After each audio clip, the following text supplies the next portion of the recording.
My name is Caitlyn Bonner, and my husband, Blake, and I are here today on behalf of our oldest daughter, Lila Bonner, who lost her life during the floods of July 4th. Lila turned 9 on June 26th, 3 days before we drove her into the gates of Camp Mystic. Her two little sisters, Wynn, 2, and Scarlett, 6, are now attempting to navigate a world without her, one that Blake and I never imagined would or could be our permanent reality.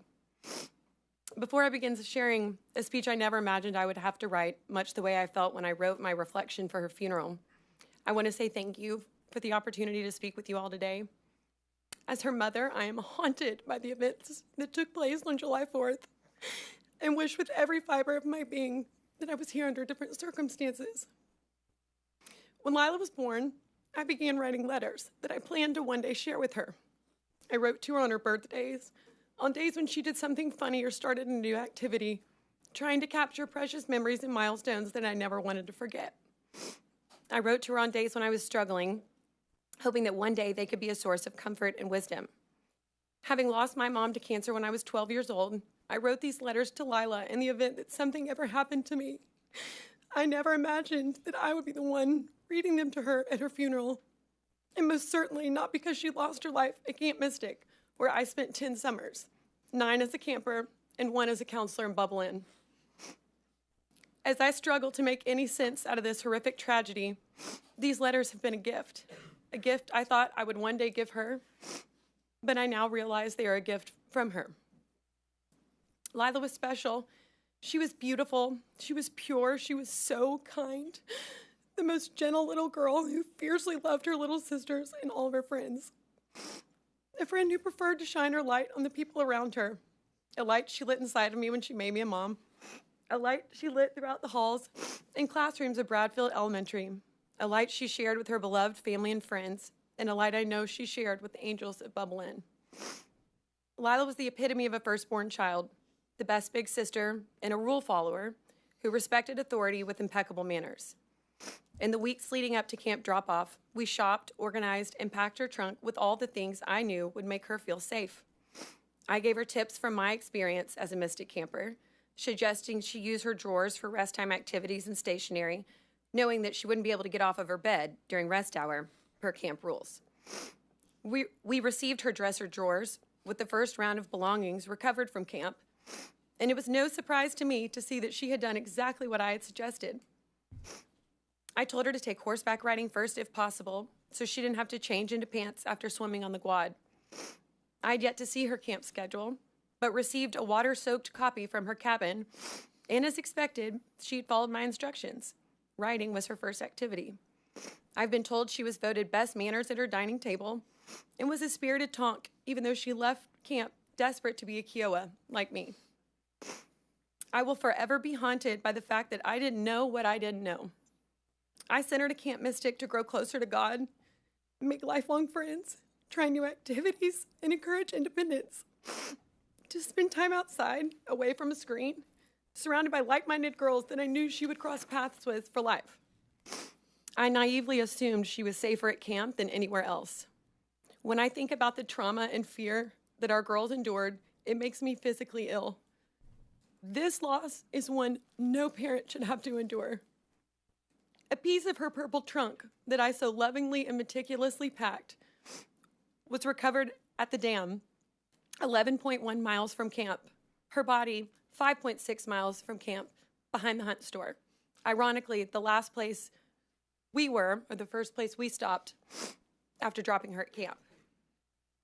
Our 6-year-old started first grade last week without her big sister holding her hand. Our 2-year-old will likely never remember her oldest sister aside from photos and videos.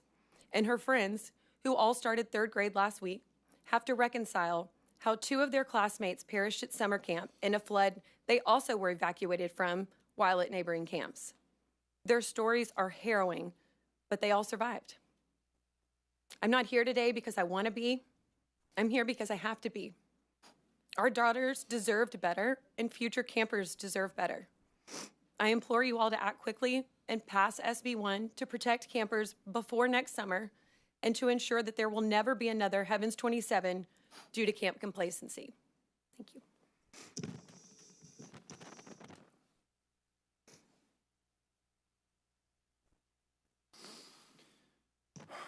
Good morning. My name is Blake Bonner, and as my wife Caitlyn just shared, our daughter Lila was one of the 27 precious lives lost at Camp Mystic on July 4th. I want to thank my fellow Mystic parents for their incredible strength. There's really no explanation for how this group was brought together and given the strength to be here today, other than our girls willing it from heaven. It is our angels who give us the strength to stand before you today. I also want to personally thank each member of this committee. Thank you for your time, and more importantly, for your sustained effort in driving real reform with SB1. We see your stewardship, and we are very grateful. We also want to thank you for your empathy, allowing us and these other parents to share these unbearable stories takes a toll. It isn't easy, and we thank you for listening with open hearts. In the days after Lila's passing, our priest shared something that has anchored us. He said, God did not want this. He never wants a child to die senselessly. My faith has been challenged to its core, but hearing that reaffirmation and knowing what we know now about that night makes one thing painfully clear. This wasn't an act of God. This was an act of pure complacency. A common tragic theme you will find amongst the 27 angels we lost is that they were dutiful, they were perfect children who followed the rules. They did exactly what they were told to do that morning, stay in their cabins. Our daughters paid the ultimate price for their obedience to a plan that was destined to fail. And this risk is obviously not theoretical. As Senator Perry mentioned, these areas are called floodplains for a reason. They flood. This is why this was not an accident. It was 100% preventable failure. It was a failure of planning, prevention, detection, and response, which leads us to the questions that will forever haunt us.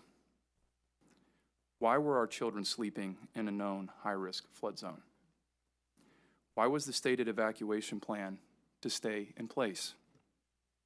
Why were there no adequate warning systems in the cabins, despite a similar tragedy on the very river as recently as 1987? Why were summer camps, entrusted with the care of our most precious gifts, exempt from the basic safety standards required of every daycare and school in Texas? These are the questions that demand answers, not only in the form of thoughts and prayers, but in the form of meaningful legislative action. As it's been said, we cannot wait until the 2027 legislative session. To delay action is to tell every parent in Texas that their child's safety is not a priority. It is to accept a risk that has already been paid by the lives of our daughters, our Heavens 27, who paid that ultimate price. We urge you, from the depths of our grief, to act now. Pass meaningful camp safety standards this session in the form of SB1. Honor the memory of our daughters by protecting the lives of others. Do not let another summer pass under this broken system. Thank you.